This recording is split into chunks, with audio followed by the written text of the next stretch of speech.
Hey guys, and welcome back. Today we're going to look at the blooms that I currently have. Some of these spikes will get cut after I finish recording this, just so that the plant can concentrate on getting a little bit healthier.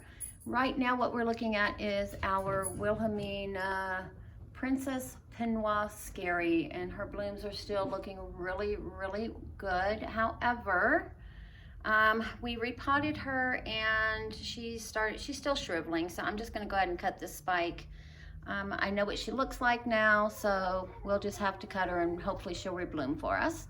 Next to her, I have a no ID grocery store Phalaenopsis that has been blooming for about, let me see, when did I get her?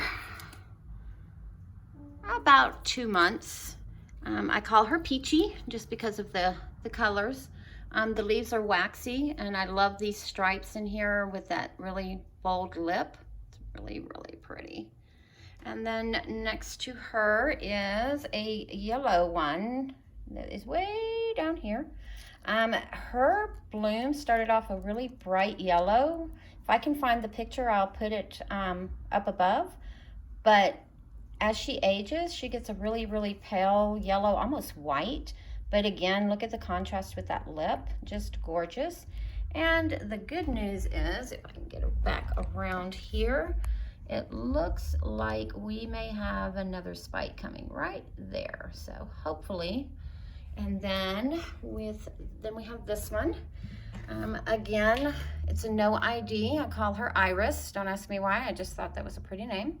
But I love the splotching and the speckling, and then how it just kind of fades out into this pink with that really deep magenta down there in the middle.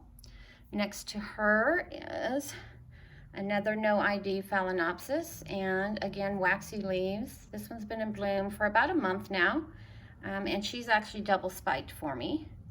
So, and then I have this African violet, which I just feel like is different than the usual African violets that we see. She's got little ruffly flowers.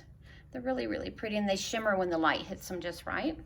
And then this orchid here, for those of you who watch Roger's Orchids, he's into the yellows and golds and the bolder colors. I saw this and I immediately thought about him, and it is a really pretty flower with that lip in there. It's gorgeous. It had 2 spikes on it, but I did cut one of the spikes just to kind of give it a little more energy.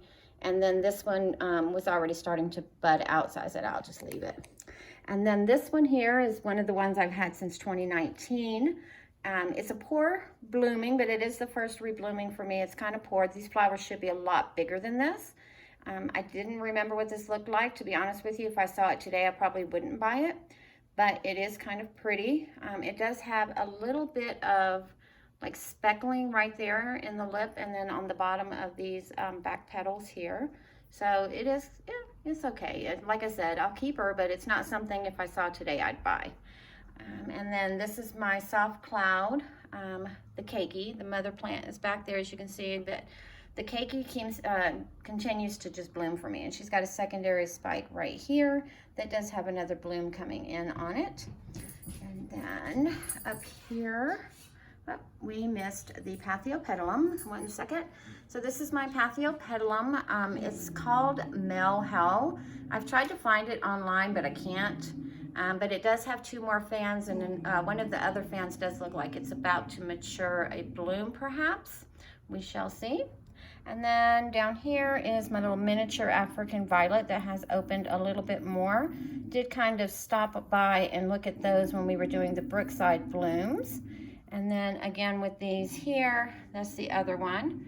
A little bit different. It's almost white with like a purple pink accent to it. And whereas this one over here, sorry for the fast movement, it's just all pink with just a little bit of yellow lip. I do have another couple of African violets that are in bloom, but this was mainly about the orchids today. Like I said, I will be cutting the stem off of our Scary Pinot here. And then I am also going to cut the spike off of this one, as beautiful as she is, just because if you look down here, her leaves are just she's really floppy. She's not steady in the pot. Her roots that she does have are pretty good, so I'm just gonna go ahead and sacrifice the bloom. I just wanted to see what it looked like. I'll let her open. And then I am going to go ahead and cut those when I get done with this today. So I hope you enjoyed it. Hopefully in the future we'll have more blooms to talk about. Cattleya blooms, hopefully, fingers crossed. But either way it goes, we'll at least have some Phalaenopsis blooms coming, hopefully off of this yellow one. So if you enjoyed the video, please give it a thumbs up, hit the like button, and subscribe. It doesn't cost you anything, it just helps me out. Hope you have a wonderful day, and we'll see you on the next one.